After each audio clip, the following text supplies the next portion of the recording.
Bismillahirrahmanirrahim. Assalamualaikum warahmatullahi wabarakatuh. Hai ayah dan bunda semuanya, apa kabarnya hari ini? Semoga semuanya dalam keadaan yang tetap sehat, terus bersemangat meskipun sebagian besar aktivitas berpusat dari rumah. Oke, baik, perkenalkan terlebih dahulu, saya Dian Ayu Amalia. Saya seorang psikolog dan konsultan dalam bidang pendidikan. Pada kesempatan kali ini saya ingin menyampaikan beberapa hal yang nantinya bisa menjadi bahan atau materi untuk kita gunakan sebagai media sharing bersama para wali murid KB dan TK Aba Gunungan Klaten.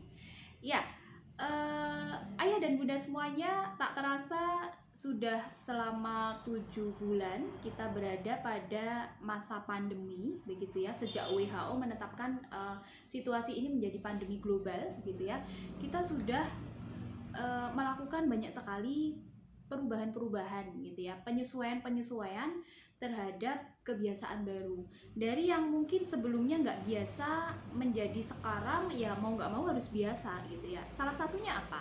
Salah satunya adalah saat orang tua harus berperan menjadi pendidik atau menjadi guru di rumah bagi ananda tercinta, terutama ananda yang saat ini masih berada di bangku KB dan taman kanak-kanak. Nah, bisa dibayangkan kan bagaimana dinamikanya gitu ya. Pasti luar biasa sekali tantangannya. Oke, sebelumnya saya akan mengajak para orang tua di sini, ayah dan bunda semuanya, untuk mengingat-ingat kembali gitu ya.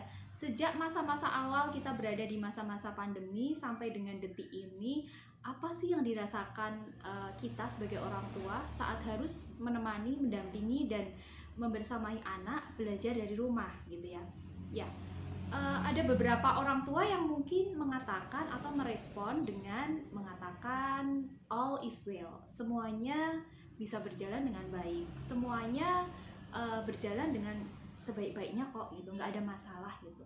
Nah, tapi pada sebagian orang tua yang lain sempat juga nih merespon kayaknya hampir give up gitu ya, hampir menyerah gitu ya dengan keadaan ini, sehingga respon selanjutnya yang dimunculkan adalah pertanyaan, kapan sih ini bisa selesai gitu ya, kondisi pandemi ini bisa selesai, kemudian kondisi atau situasinya bisa kembali normal, anak-anak bisa kembali bersekolah secara normal gitu ya. Nah, kita tidak bisa memprediksi sampai di kapan pandemi ini akan berakhir, sehingga aktivitas yang akan kita lakukan akan cenderung bisa normal seperti sebelumnya. Nah, ayah dan bunda semuanya, pada kondisi-kondisi seperti ini tidak heran jika akhir-akhir ini muncul istilah yang populer nih ya, daring, oh daring gitu ya. Kenapa bikin darting alias darah tinggi orang tua? Ya, bisa dibayangkan kalau kondisinya di rumah itu ada anak atau putra putri yang dimiliki oleh ayah dan bunda itu lebih dari satu gitu ya. Ada kakaknya SMP, kemudian ada anaknya yang nomor 2 SD, anak yang ketiga ini baru duduk di KB. Nah, bisa dibayangkan kalau semuanya harus di-handle oleh orang tua, dan itu biasanya ibu atau bunda gitu ya. Nah, ini yang mungkin menjadi pencetus munculnya istilah darting itu tadi. Mendadak tensi orang tua menjadi naik gitu ya. Ketika harus menemani anak-anak belajar dari rumah. Nah, dalam video kali ini, saya akan menyampaikan beberapa tips yang mungkin bisa dicoba oleh para orang tua, sehingga istilah daring bikin darting itu diganti menjadi bahwa daring tidak selalu bikin darting bagi orang tua, alias darah tinggi bagi orang tua. Nah, apa saja tipsnya? Yang pertama adalah kita patut mencoba sebagai orang tua untuk mau dan mampu memahami kondisi anak dan juga kondisi kita sebagai orang tua. Artinya begini, orang tua harus paham dulu dengan kondisi anak gitu ya. Yang kita bahas ini adalah anak-anak mereka yang usianya 3-6 tahun, yang mereka ini duduk di bangku KB dan TK gitu ya. Ini kan memang pendidikan prasekolah begitu ya. Memang secara tuntutan akademis tidak begitu besar gitu ya. Tapi memang di masa-masa seperti ini pembiasaan-pembiasaan yang harus kita kejar supaya nanti ketika dia masuk ke jenjang atau level pendidikan yang lebih tinggi, dia sudah terbiasa dengan pola yang sudah dibiasakan sebelumnya di level prasekolah ini gitu ya. Nah, pada situasi di mana orang tua harus memahami kondisi anak gitu ya, orang tua kembali lagi harus mengerti bahwa usia 3 sampai 6 tahun itu kebutuhan dasarnya adalah mereka senang bermain. Ya, mereka akan cenderung untuk sesuka hatinya mengerjakan sesuatu sesuai dengan keinginannya begitu ya. Kalau dia mau mengerjakan ya dikerjakan, kalau dia lagi nggak mau, nggak mood ya nggak akan dikerjakan gitu. Itu sudah gambaran umum yang khas pada anak-anak usia seperti itu, meskipun nggak semuanya begitu. Nah, orang tua harus paham dengan kondisi ini. Dalam pembelajaran daring yang sifatnya orang tua menjadi pendamping penuh bagi anak ketika di rumah, kalau orang tua nggak paham situasi seperti ini, bahwa kebutuhan dasar anak-anak usia ini adalah bermain, mereka juga cenderung masih seenaknya sendiri, yang muncul adalah nanti label-label yang sifatnya tidak positif, alias label-label yang sifatnya itu negatif ya. Ketika anaknya, ayo adik, ayo kakak gitu ya, kita kerjain tugas dari bu guru hari ini gitu. Ketika nggak mau atau entar mah, entar bunda, nanti aku masih pengen bermain gitu kan, terus menerus seperti itu anaknya, misalnya seperti itu kondisinya.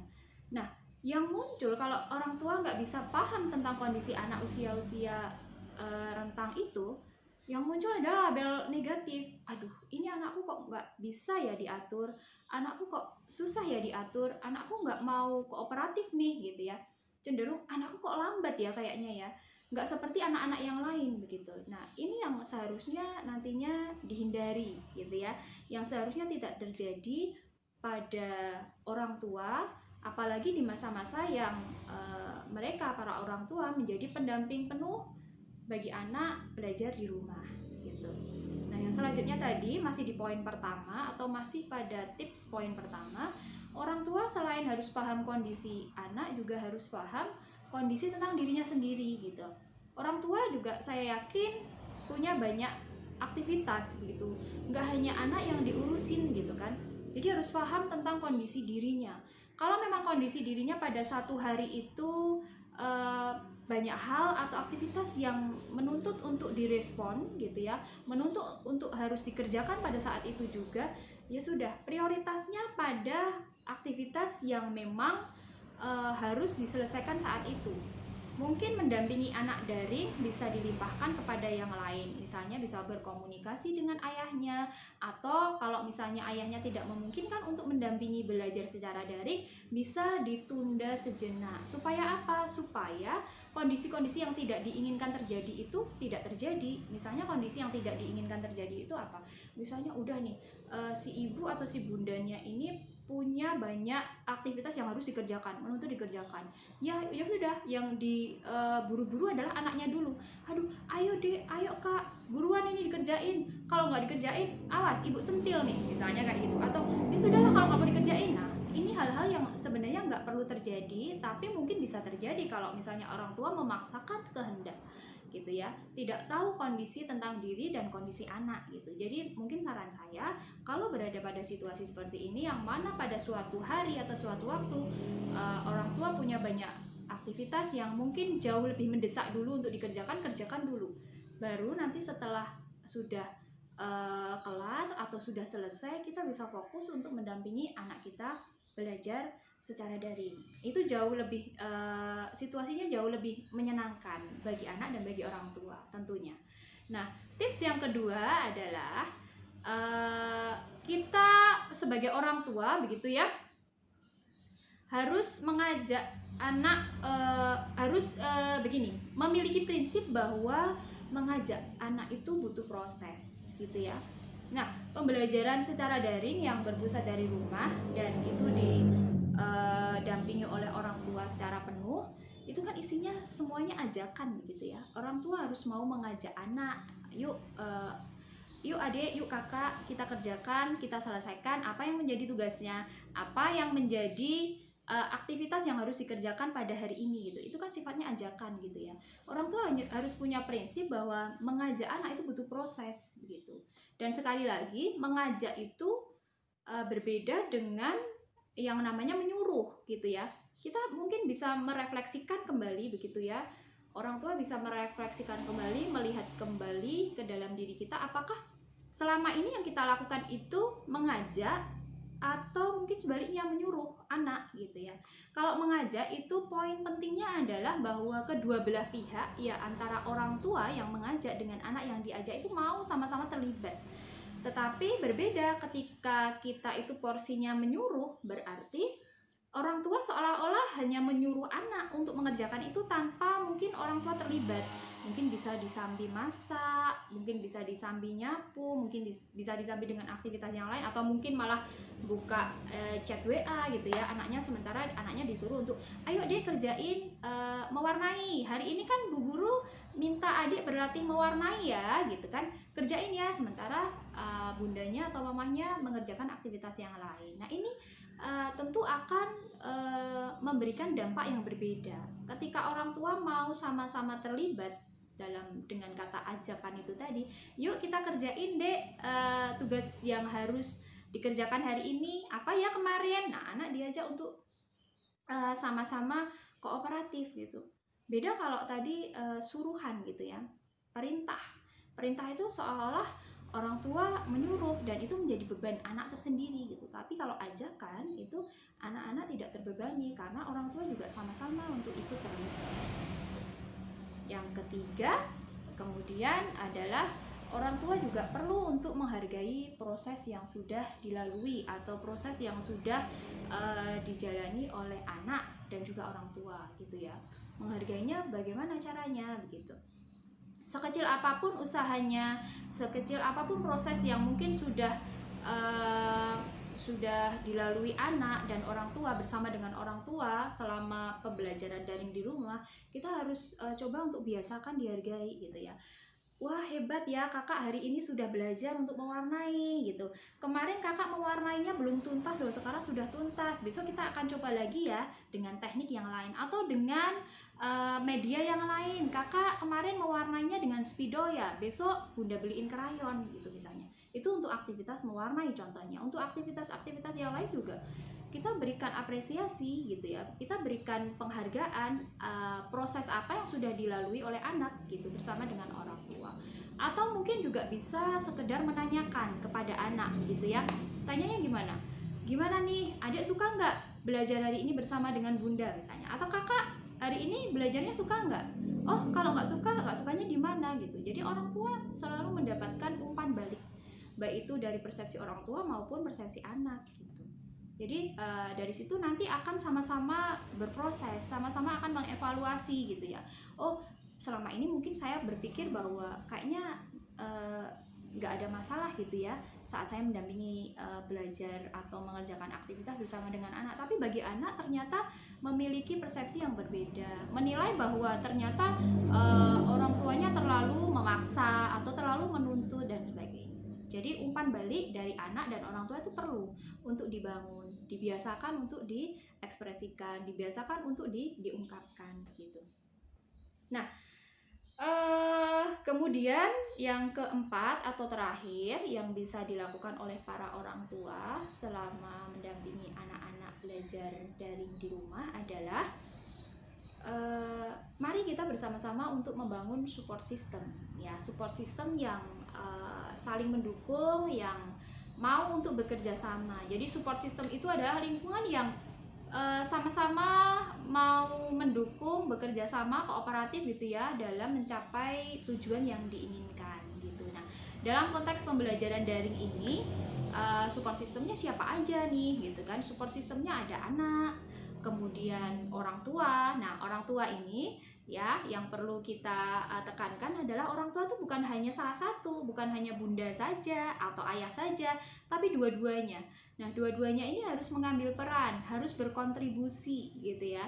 Jadi ada anak, ada orang tua yang terdiri dari ayah dan bunda, dan ada guru. Nah, salah satu cara yang paling mudah untuk bisa membangun support system yang saling mendukung adalah dengan cara mengefektifkan komunikasi kita gitu ya. Komunikasi antara anak dengan orang tua, komunikasi antar orang tua, artinya antara ayah dan bunda, komunikasi antara orang tua dengan pihak sekolah, bisa jadi guru gitu ya, bisa jadi yang lainnya gitu ya.